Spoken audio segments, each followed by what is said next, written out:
अपनी उपलब्धियों को बताने के लिए कोई ऐसा माध्यम नहीं है जिसके माध्यम से हम लोग शासन से मिलने वाले मानदेय को समय पे प्राप्त कर सकें और अनावश्यक लिखा पढ़ी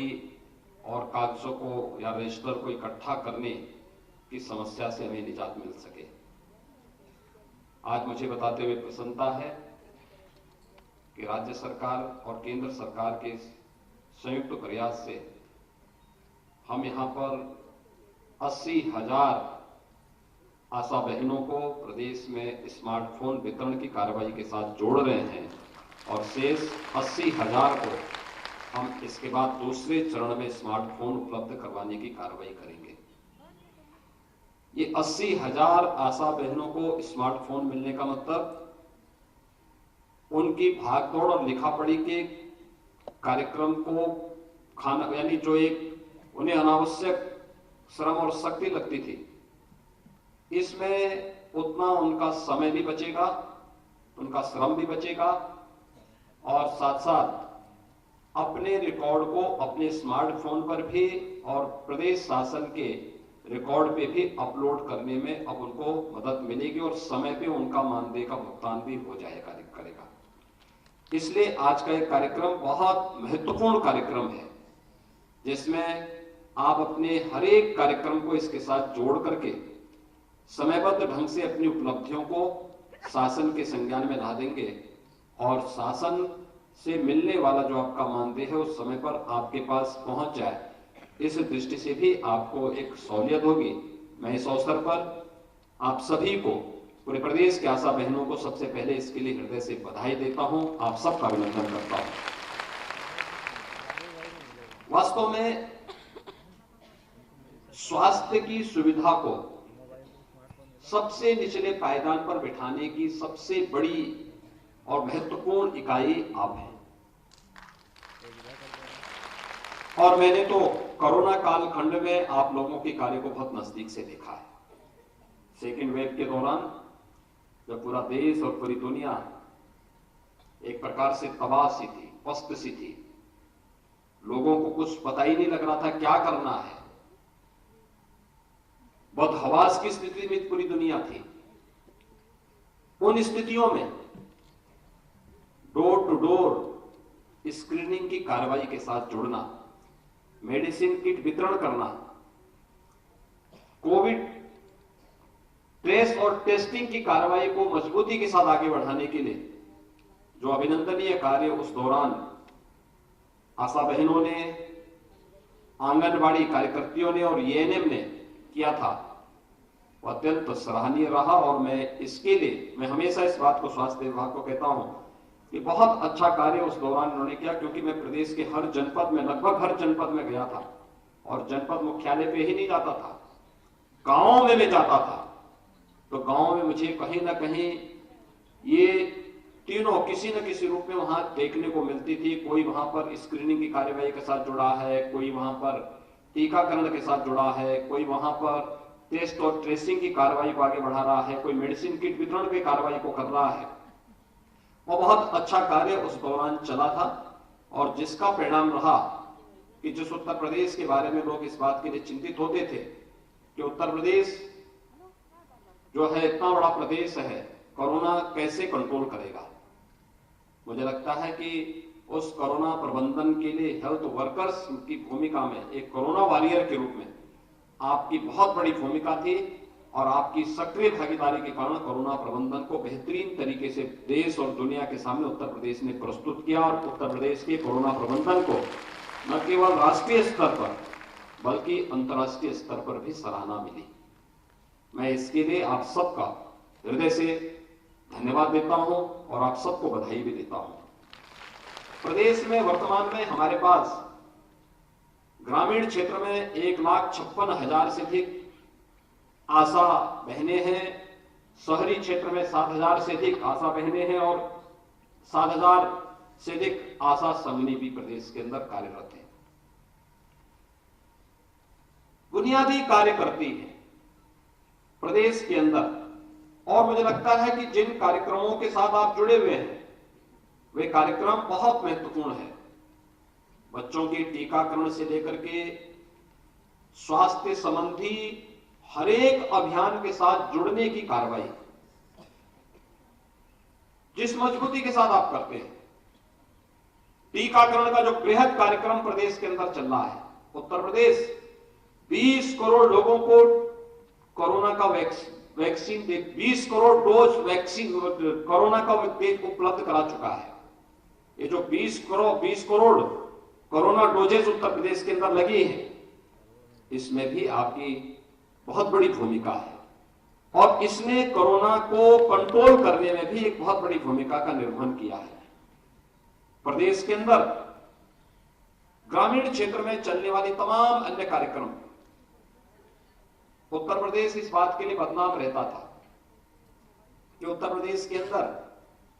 खासतौर पर इसकी हमेशा चर्चा होती थी कि उत्तर प्रदेश कैसे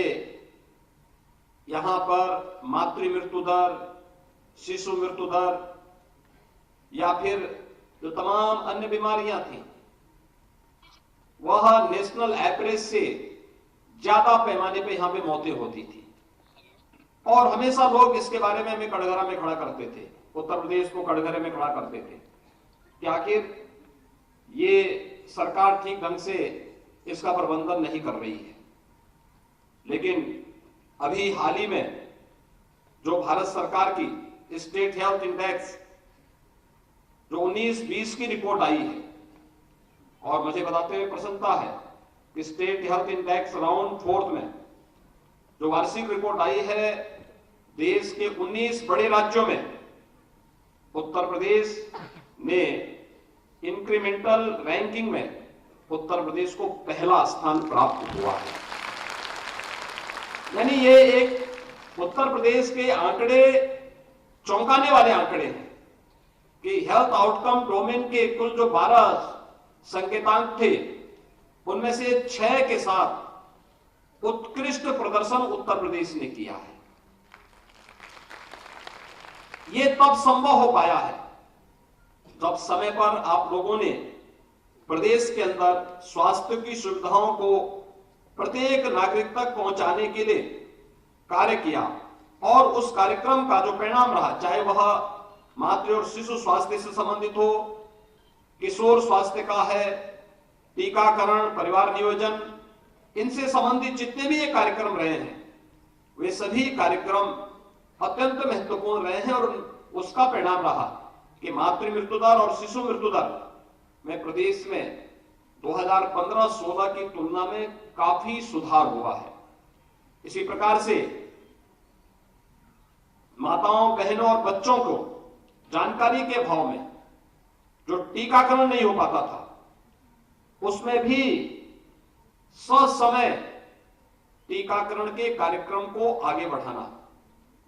इसमें भी उत्तर प्रदेश ने बहुत अच्छी सफलता प्राप्त की है। और जो आंकड़े हम सबके सामने आए हैं, मुझे लगता है कि वह देश और दुनिया की आंखों को खोलने वाला है कि उत्तर प्रदेश अब किसी से पीछे नहीं रहेगा। और मुझे लगता है आज जो स्मार्टफोन वितरण की कार्रवाई हो रही है, इस कार्रवाई के बाद अभी तो हम लोगों ने स्टेट हेल्थ इंडेक्स में देश के अंदर बेहतरीन प्रदर्शन किया है। मैं मानता हूं कि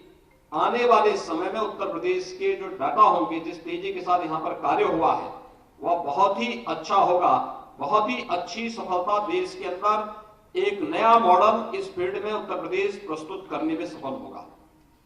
अगर हम पूरे प्रदेश देश के अंदर देखें, न केवल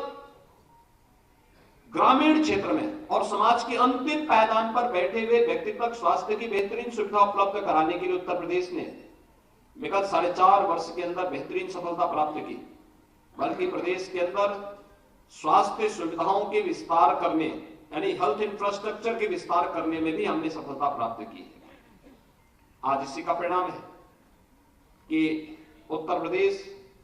हर जनपद में एक मेडिकल कॉलेज खोलने की ओर अग्रसर है। उत्तर प्रदेश के हमारे 59 जनपदों में एक मेडिकल कॉलेज है। वर्तमान में उत्तर प्रदेश 33 नए मेडिकल कॉलेज बना रहा है। पीपीपी मोड पर भी 2 नए मेडिकल कॉलेज बन रहे हैं। और तेजी के साथ हम लोग इस कार्रवाई को आगे बढ़ाने का कार्य कर रहे हैं, जिससे आने वाले समय में उत्तर प्रदेश के अंदर विशेषज्ञ स्वास्थ्य सुविधाओं के लिए हर जनपद में एक जनपद एक उत्पाद की तर्ज पर एक जनपद एक मेडिकल कॉलेज यह हम प्रदेश के अंदर लागू कर सकें। मुझे याद है जब कोरोना का पहला मामला आया था, उस दौरान प्रदेश के अंदर जब मैं देख रहा था कि प्रदेश के अंदर हमारे 56 यानी प्रदेश के अंदर 36 ऐसे जनपद थे जिसमें एक भी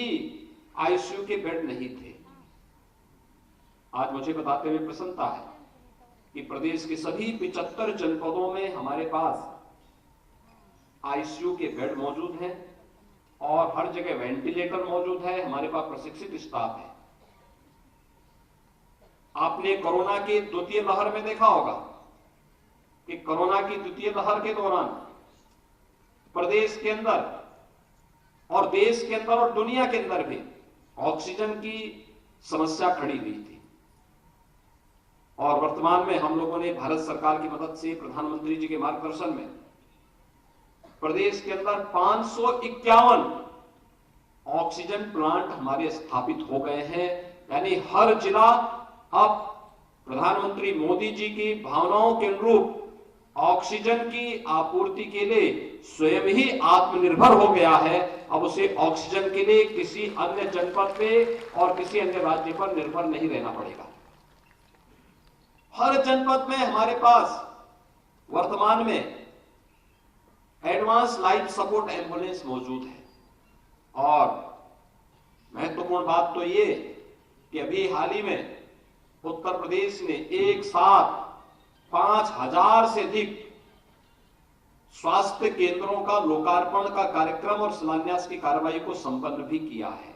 इतने बड़े पैमाने पर इतनी बड़ी संख्या में स्वास्थ्य केंद्रों की स्थापना इससे पहले कभी नहीं हुआ है और किसी भी राज्य में नहीं हुआ होगा जितना राज्य के अंदर हुआ है। यानी सशक्त समाज की पहली आधार है स्वस्थ समाज का। अगर समाज स्वस्थ नहीं तो सशक्त भी नहीं हो सकता और सशक्त नहीं तो समृद्ध भी नहीं हो सकता। यानी एक दूसरे से जुड़े हुए हैं। तो स्वास्थ्य की सबसे महत्वपूर्ण कड़ी के रूप में आशा बहनों की भूमिका असंदिग्ध है, इसमें कोई संदेह नहीं किया जा सकता है। और आप आज यहां पर आए हैं, स्मार्टफोन वितरण की कार्रवाई आपको और भी सशक्त करने में मदद करेगा और आप अपने न केवल अपनी उपलब्धियों को समय पे इसको अपलोड करने में आपको सफलता प्राप्त होगी, बल्कि इसे आप आगे बढ़ाने का कार्य कर पाएंगे। मैं विश्वास के साथ कह सकता हूं। आज जब हम लोग यहाँ पे स्मार्टफोन वितरण की इस कार्रवाई के साथ जुड़े हुए हैं, 80,000 आशा बहनों को आज स्मार्टफोन प्रदेश के अंदर वितरित हो रहा है। इसकी ट्रेनिंग की कार्रवाई और इससे जुड़ी हुई सभी प्रकार की प्रक्रियाएं लगभग संपन्न हो चुकी हैं। वे 80,000 बहनें इसके साथ जुड़ेंगे और बहुत शीघ्र शेष 80,000 के लिए स्मार्टफोन ला करके उन्हें भी इस कार्रवाई के साथ जोड़ेंगे, तो उनको फिर समय से मानदेय देने या अन्य प्रकार की कार्रवाई को आगे बढ़ाने में कहीं भी कोई समस्या नहीं आएगी।